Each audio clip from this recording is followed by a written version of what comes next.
right, welcome back to the Randy Forcier podcast. This is episode 7, and today I am joined by Kelly Mank. Kelly is the owner of Time for Printing in Windham, Maine, as well as the owner of BNI Maine. She's a super busy woman. I'm happy to have her. Thanks for coming on, Kelly. Appreciate it. Thanks, Randy, for having me so much. Hey, did you know I also own a local newspaper? You know, I did know that, but what's the name of it? The Windham Eagle. Yeah, so I'm a bit of a guy, so we don't get that, but I do remember you buying that as well. So thanks for squeezing in a half hour with me. I appreciate it. Yeah, absolutely. When you asked, I was honored. I'm super excited to kind of, and I'm not going to lie, I did go check out some of your other ones. So. Yeah. Uh-oh. I don't know if that's good or bad, but we still made it here, so couldn't be that bad. Absolutely. Absolutely. So where do you want to start? Yeah, what I wanted to, like we were talking about offline, is just talk a little bit about your businesses and then go from there. So why don't you tell everyone a little bit about yourself in terms of where you started, the businesses that you started along the way, and what you have going on now? Yeah, absolutely. So, way back when, no, I'm kidding. So for those who don't know me, my name is Kelly Mank. I do own Time for Printing. It's a commercial printing signage. We do a lot of vehicle wraps and boat wraps, building wraps, all sorts of fun stuff, all the way down to your business cards and your mailers.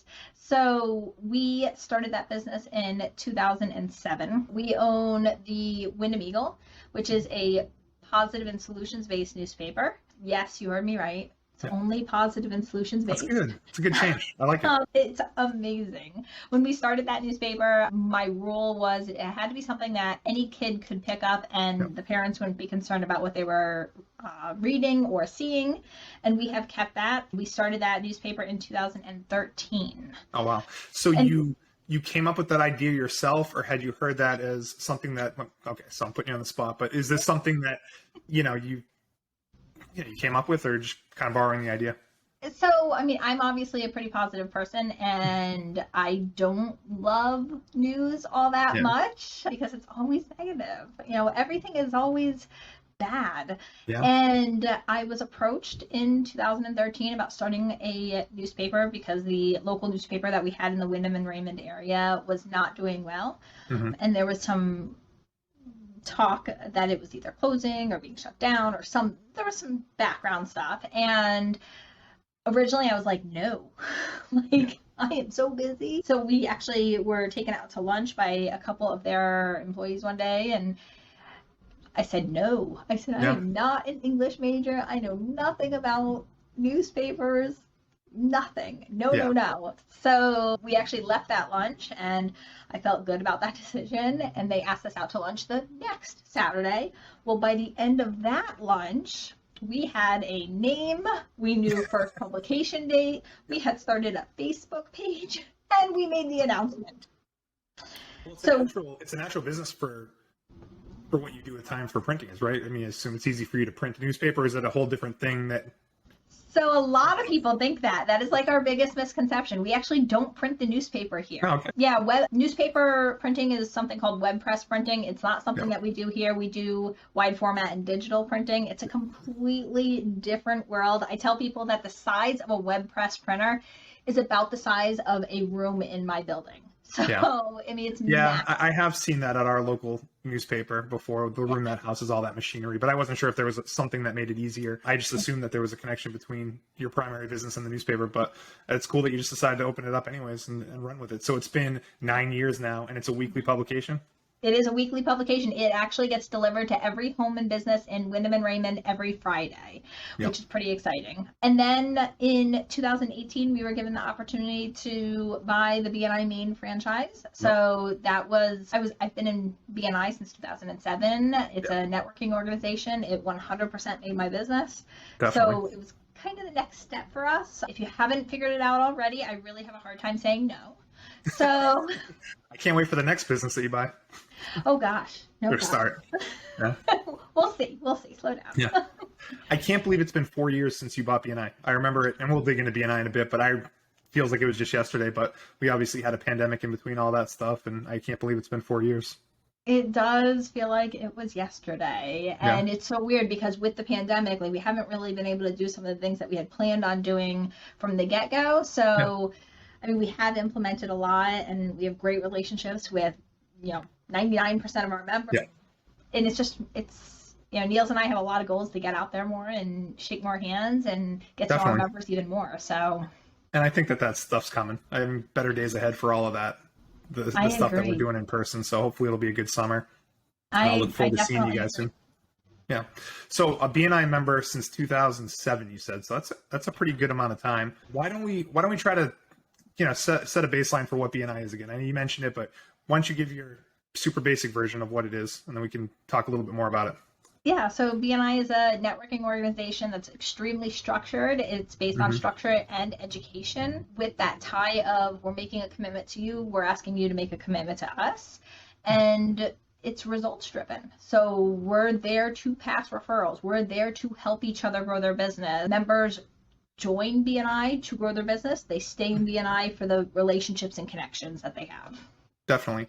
Now, what chapter are you in again? I am currently in BNI Business Partners. It's in Westbrook. It's a Friday morning chapter. Yep. And Randy, talk to us about your chapter. Yeah, absolutely. So I'm in BNI Rising Tide. We meet weekly in Saco at the Run of the Mill restaurant. Started the chapter 6 or 7 years ago. So a little bit before, a couple years before you bought the whole franchise in Maine, and it's been amazing. It's a ton of great relationships, and we have a blast doing it. So I don't know what it was like for you before you joined BNI, but before I was a part of BNI, I was in a number of different coffee networking groups that met weekly, bi-weekly. Sometimes people would show up late or not show up at all. There was no real accountability for attendance. When we did get together, there was never any, it was super basic structure, but it veered off into a million different directions over the course of those meetings. And I can't say that there was a lot of referrals passed through my time there. I probably spent 5, 6, 7 years in those type of networking groups before I heard about BNI and heard, some loan officers had been having success with it. I need to get into BNI. Little did I know that it was impossible to get into a chapter in my seat. There's a million mortgage loan officers in every single BNI chapter, probably in the whole country, if not the world. So we had to start our own chapter, and we did that, and it's been a great ride ever since. Now, Did you start your chapter, or did you just jump into an existing chapter? So my story is definitely a little different. I was really young. So I can go way back. So in 2007, we started our business, and I had no idea how to run a business. I grew up in an entrepreneurial family, but legit had no idea. Yeah. I, at that point, was 25, and I had 4 children under the age of 6. So I started early, and I did it early and fast. And I was busy. There was no free time really. So when we started our first business, a gentleman by the name of Tom Picono was one of my clients, and he invited me to my very first BNI meeting. And I was 25 years old, and definitely didn't think I needed something called BNI, and definitely didn't think I was a joiner by any means. So I said no, and I was like, nah, I'm so busy. I said, I can't handle anything else right now. I'm so busy. Now I think back, like, what in the world was I so busy doing? But he would stop by my office almost every week. It was like clockwork. It was Wednesdays right around lunchtime. And he would invite me to this startup that he was doing in the Windham area. I would avoid him like the plague some weeks. Lock the door. Not kidding. Lock the door, hide under my desk, not answer the phone, pretend I'm on the phone. So I was definitely not a joiner at all back at that time. And he was persistent, and I thank him every day for that, because if he wasn't so persistent, I probably would have never joined BNI, and I wouldn't be where I am today. So I finally ended up saying yes. I called my husband Niels and I said, listen, I need you to take a long lunch. I need you to come cover the office, because, oh my gosh, what if the phone rings and I miss it? So mind you, I was a new business. And he came, he covered the office, and I told him, I said, I have no idea what I'm walking into. If I'm not back in like less than 2 hours, call the police, because I don't know where I'm going. Like, I don't know what this is. Yeah. And I went to my very first meeting, and no kidding, didn't miss another meeting for 6 years. And like planned my vacations around it, planned everything around it. I got hooked very quickly. I figured just from watching that startup meeting, I was like, this is how I'm going to grow my business. Like, these are the people I need to surround myself. These are the people I need to be with. And it was true. Like, it happened. People don't realize the impact that BNI can have on their business. I mean, it's something that's been a big part of our businesses for a while now, but I think people get scared of the idea of structure or having to show up someplace every week. And, oh man, what happens if I don't pass a referral? But all that stuff comes. Like if you go there with the best intentions, the giver's gain mentality, which is something that I think I lived by before I even realized what it was or what a big part it played in BNI. But if you go to meetings with that intention to learn and to help people, the rest kind of takes care of itself.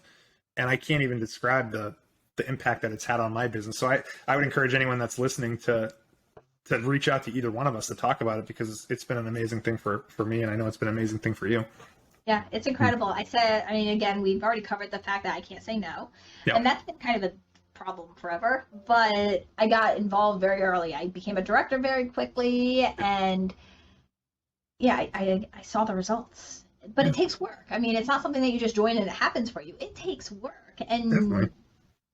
It just, the whole philosophy of giver's gain is totally my world. That's how we raise our kids. Yep. We always look at the positive. We always look at, what might happen might suck, but how are we going to react to it? And, there's a famous saying, life is 90% or 10% what happens to us and 90% how we react to it. And I couldn't agree with that more. Definitely. And the good thing about BNI is there is a playbook. When you go to it, like, you're not recreating the wheel. It's already been created for you. So if you follow the game plan, you actually put the effort in, it's pretty hard to not see results. Yeah. The people that I've seen walk away without having any results are the people that just expected everything to come to them. Didn't want to take the time to meet with people, to build the relationships, to give referrals to people. So definitely get what you put into it. And I think at this point we have somewhere in the 20s for members that meet weekly. How big is your group? So we're, I think, like 23 or 24 right now. Yeah, we have right around 400 members in the state. We have 20 chapters right now. We have 3 in startup phase. So we have a lot of movement happening, a lot of good things happening. Yeah, a ton of good momentum. Now, when you bought it, did you seek out BNI to buy BNI Maine, or was it just kind of an opportunity that, I don't want to say fell in your lap, but just was there for you to take advantage of? It was the next step. It was the next step for us. It was the next step for the past owner. It made sense. Maine people like to do business with Maine people, and that was becoming very clear. So it was definitely the next step, and it was a win-win situation all the way around. Yeah, and you really put your stamp on it since you bought it. I'd say the way that we do things is fantastic. It's changed a lot since I first got into it, because you talked about tracking being a big part of BNI. We track when we give referrals and when we receive them, and if someone gets business from our referrals. And when I first started, and definitely when you first started, a lot of that stuff was done on paper. And now we have apps, we have Facebook groups, and YouTube channels, and the communication and the way everything is streamlined has just improved so much over the past few years. It's huge. And I can't take all the credit. BNI Global is doing a lot. BNI is massive. It's in... What, you didn't create that app that we have on our phone yourself? Yeah, I wish. Well, and I'd make, But, BNI is a massive organization. There's 9,200 chapters in the world. Yeah. It's in over 70 countries. It's massive. Yeah, it's huge. But we do a lot on a local level that doesn't come from global. That, whoever says business isn't personal, I want to have a long talk with them, because business is personal, and business helps our kids go to college and go to tech school, and business helps our families have vacations and enjoy each other, and business helps us reach that level of success. And without the relationships that we build, that word success wouldn't be there. And people who are getting into business because they want to just sit behind a computer and not shake hands, unfortunately, most of them aren't going to be around because they don't know how to build relationships. And BNI teaches us how to build those relationships and how to build that trust and how to create that pipeline. Definitely. So key. Now, cool. So you buy BNI Maine in 2018, fast forward to March 2020, right? We'll never forget that time. COVID happens. What are your thoughts? I remember it was Friday, March 13th, that things really got real in the world, and I think we set a plan to stop meeting in person on that day, and then we transition to Zoom. So what's your thought around that time? Like, oh man, what's going to happen? So strangely enough, I was actually in North Carolina when I was one of the last trainings at Global as this was happening, and we got back here, and we are not our family, me personally, we are not like a freak out, everything's going wrong, everything's going to blow up type of family. We take what's in front of us and kind of just go. So when we were told, hey, all your chapters have to go live next week, or have to go virtual next week, and COVID was happening, it was like, okay, like we had, I think, 2 nights that we went sleepless. My husband, myself, and my daughter put together slide decks and the slideshows back on PowerPoint, which was crazy, or even crazier. We had presidents that didn't own computers, and we had people who have never done Zoom. So, well, Zoom was a fairly new thing at the time, right? It might have been in existence for a period of time before March 2020, but like that was its spotlight moment. There was Skype, and then there was the back and forth on, is this going to be Skype or is this going to be Zoom? Like there was a huge thing. And I mean, we found out on a Friday that the following week there was going to be no meetings, and then the next week everyone was going to be virtual. Sorry. No worries. And it was like, oh my gosh, what are we going to do with this? So we just took it moment by moment. We spent that entire weekend, my entire family, building slide decks for every single chapter. We had so many members that had no idea how to use PowerPoint and had never used PowerPoint, and so many members who have never used Zoom, didn't have a camera. I was out buying cameras everywhere I could find them to just help out our members. We had a whole bunch of screens, strangely enough, so we were like supplying presidents with extra screens and just trying to make this as easy of a transition as possible. We were teaching presidents how to turn on computer. Like there was everything. You take it for granted because you know how to do it, but not everyone does. But people were just kind of forced to jump in. There was plenty of people that didn't have a lot of familiarity with that technology that they figured it out. Yeah, it was huge, and we did it. I mean, we had every single one of our chapters online that second week, which was incredible. There were some bumps, not gonna lie. Definitely.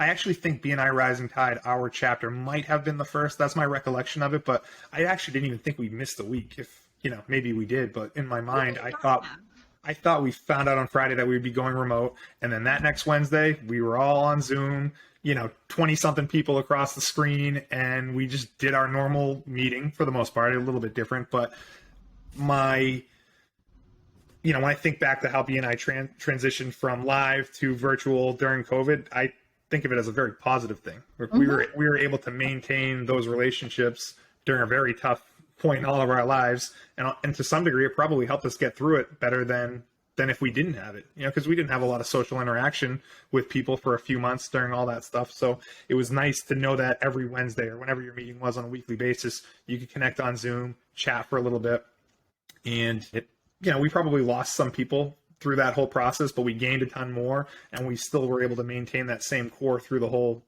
thing. And over it's been 2 years since then and changed, but there's been times that we've gone live and then had to go back to Zoom, and it's been an easy transition. So I guess it's nice to know that we have that to fall back on in the future if we ever need it. And now to some degree, like we were talking about before, Zoom is a part of our life if we need it now. So it's not a bad thing. It's probably helped the way people do business overall. Both on Zoom and one live in my conference room. Like it's a huge tool. And I actually think you are right, because you guys had a visitors day that week. I think it was supposed to be a visitors day. Yeah. Yes, and we didn't want to cancel your visitors day, so we ended up getting, I think it was you guys and one other chapter that we wanted to get online really fast. And it was amazing because your leadership team basically came together and met with us, I think on a Sunday. And it was like, all right, let's try this. Let's make this happen. Let's meet again Monday. Like it was amazing. Yeah. And so it was seamless from our point of view. And now there are, obviously we still meet in person every week, but there are chapters now that are only online for people that it's just easier to meet online. Right? Tell me about the different models again. So we have 3 different models now. So we have our traditional live every week meeting model. We have the virtual model, which is 100% online every single week. They can still, they still have their one-to-ones live. They can do other things live, but the actual 90-minute meeting virtual. And then we have a hybrid option. So the first meeting of every month is live, and the remainder meetings are virtual. Yep. And that works really well for people who are traveling a lot, or people who have young kids and maybe can't make a weekly commitment live, but they know that they can, have them in the playroom or have them in the crib or whatever. And so they can do a meeting still, just not maybe live. Yeah. So the 3 meeting models, I think, really do help business professionals on I don't like the word everyone basis, but I think it definitely reaches out to people who we weren't able to reach out to before. Yeah.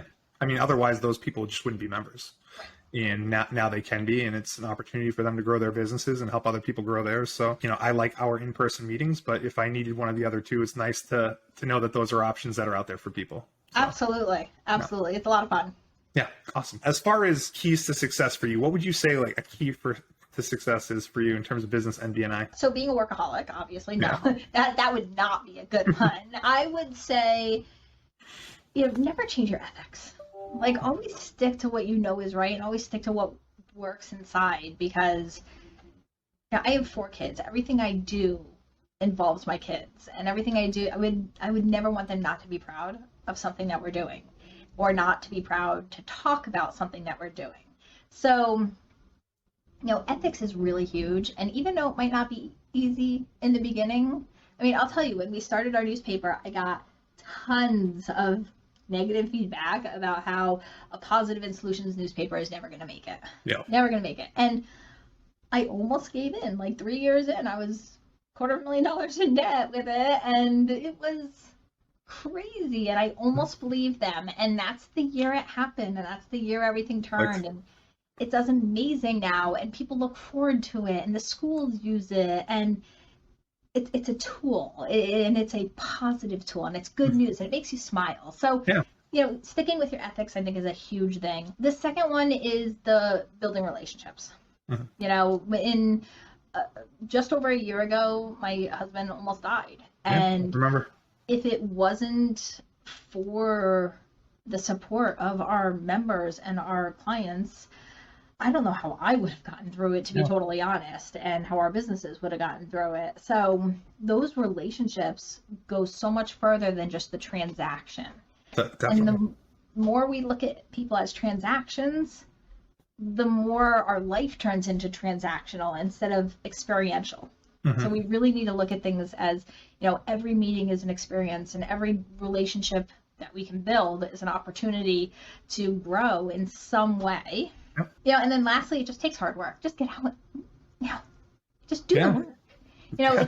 You can't always expect it just to come to you, or you should never just expect it to come to you. Go the extra mile and impress people. Do that extra piece, because if you're status quo, that's going to be your life. It's going to be status quo. And I've never met somebody who tells me that they just want a status quo life. So. Definitely.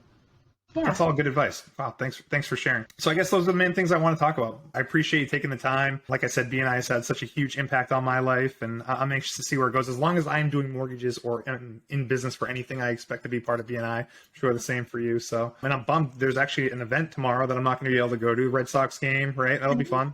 There is. It should be a lot of fun. And there's always, that's the best thing. It's like a family. There's always a bunch of different things going on. Something in Augusta next week.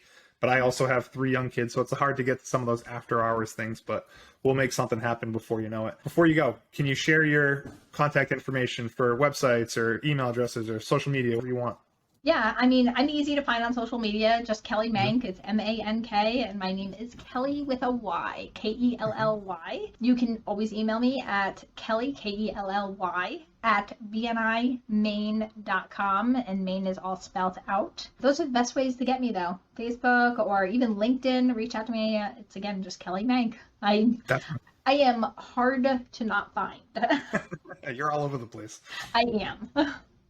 Awesome. So thank you so much, Randy, for doing this. I love that you're doing this. I think this is, exposure like this and going over and beyond, because what you're doing is not only helping, obviously your business and your exposure, but it's also helping the people that you're interviewing, and it's helping the people that you're getting on this. So that's huge. On a very basic level, it goes back to giver's gain. To some degree, it's like just promoting people, putting good vibes out there, and it all just kind of comes around. So that's my goal, and I appreciate you taking the time. So thanks again. Thank you so much, Randy. All right, talk soon. See ya. All right, bye-bye.